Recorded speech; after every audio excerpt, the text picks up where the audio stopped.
So today's lesson was about multiplying decimals. It's something we've done before. We've multiplied whole numbers in decimals, but now we're multiplying decimals by decimals. And the first thing that we went over is how to model multiplying decimals by decimals. To understand what's actually happening when you multiply these two things together. So let's look at this one. We have 0.1 times 0.7. Or in other words, 1/10 times 7/10. Now this is a grid that's 10 by 10. There's a total of 100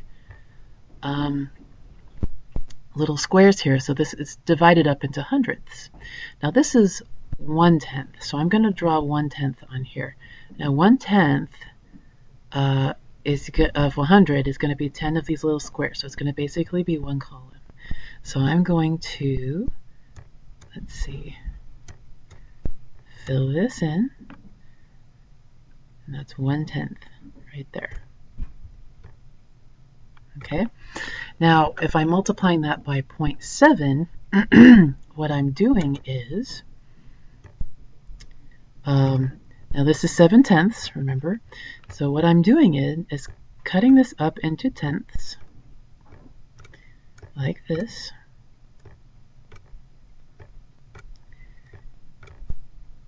And I'm finding 7/10 of this yellow part.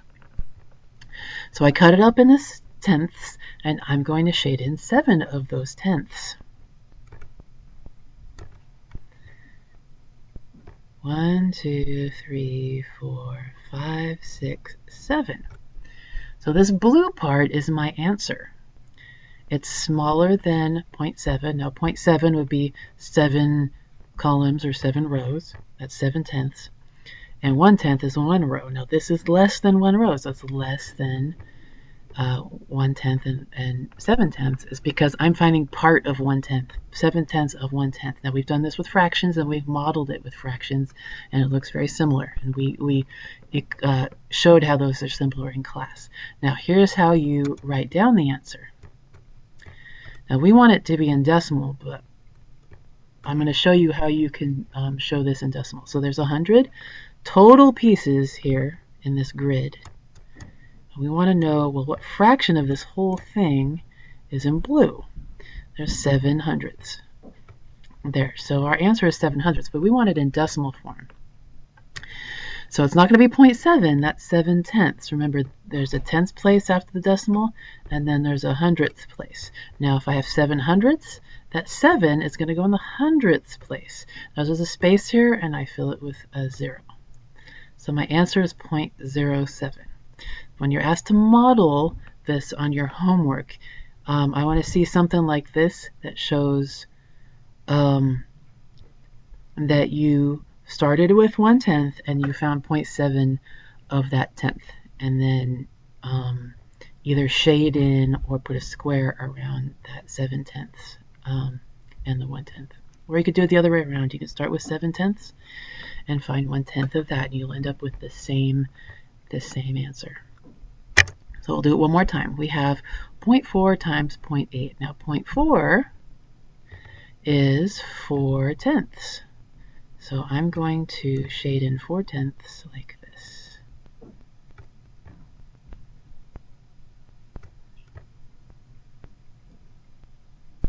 Okay, so I want to multiply that by 8/10. That means I'm going to find 8/10 of this blue part. Now this is cut up already into 10 pieces, going this way. Okay, so it's 1, 2, 3, 4, 5, 6, 7, 8, 9, 10. I'm not going to outline all of them. So I want to find 8/10 of that. So this is, oops, this is 1/10 of that, 2/10, 3/10, 4/10, 5/10, 6/10, 7/10, and 8/10. So this yellow part is going to be my answer. That is 0.4 times 0.8. I started with 0.4 and I found 0.8 of that. So I found a fraction of a fraction, in other words. So once again, we have a total of 100 squares in this grid. Now how many are yellow? So 1, 2, 3, 4 across, and then 1, 2, 3, 4, 5, 6, 7, 8 up. So there's 32 hundredths. This is 32 hundredths. It's 32 little squares out of 100 squares. Now, I'm not going to simplify this, even though I could, because I want the decimal form of this. And now if it's in tenths, hundredths, thousandths, it's very easy to change it to a decimal form.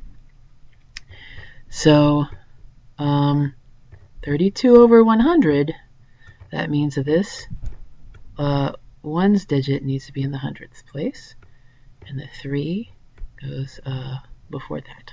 And so my answer is 32 hundredths, 0.32. All right, so now I'm going to show you how to do it numerically, which is very easy. We've done it before. Now this is very similar to what we've done before. So what first you do is you multiply the numbers. So 4 times 8, excuse me, is 32. There are 0 digits after the decimal here. There is 1 digit after the decimal here. If I add them together, I get 1.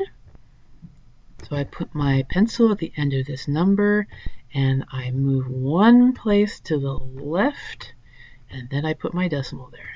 So 4 times 0.8 is 3.2.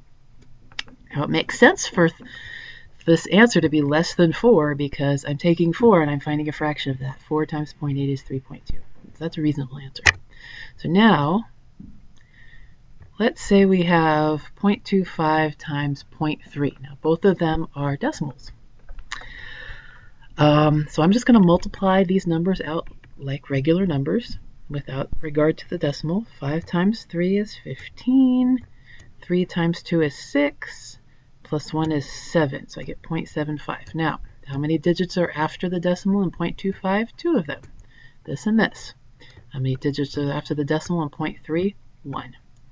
So I'm going to add these together, and I get 3 digits after the decimal in my answer. So I put my pencil here, and I go 1, 2, 3 places to the left.